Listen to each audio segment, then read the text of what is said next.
In this 3-part series, I'll be going over the steps I took to turn these $3 foam swords into 3 of Rorona Zoro's katanas. This is episode 2, Enma. I started by painting the top edge black. A straight edge brush is perfect for keeping a nice line. Then for the flat section, I went in with silver to add the shine of the blade.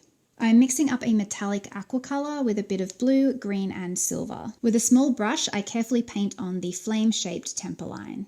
PVA glue as a base coat on the spacer, guard and ferrule, and then an undercoat of white to help the gold paint layer stand out. I also add a white undercoat to the handle and pommel, then a violet top coat on the handle section. This next step is optional. My son said it looks messy, but what I was trying to attempt was a bit of a glow effect to emulate the power that Enma possesses. I first rubbed on some white paint along the top edges, then went in with a sharp white highlight line on top of that. After that had dried, I brushed on a little bit of violet and was hoping to emulate a glow effect, but I guess not.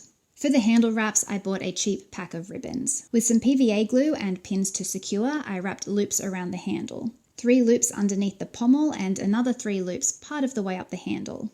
I'm using polymer clay to sculpt the 5-petaled cherry blossoms. Condition the clay and roll out 10 pea-sized balls. Pinch, roll and taper one end to create a teardrop shape. Place 5 in a circle, then blend, flatten and shape into a flower. After these are baked and cooled down, it is time to paint them gold.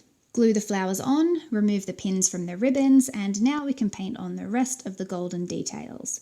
The next episode will be on creating Sandai Kaitsu. Like I said in the previous video, the quality of these are not up to my usual standards, but starting with a $3 sword and knowing it was going to get wrecked on the first day, I didn't want to get too carried away with all the details. My son had a lot of fun dressing up as Zoro, so the time spent on these was definitely worth it, even if it was only for one day.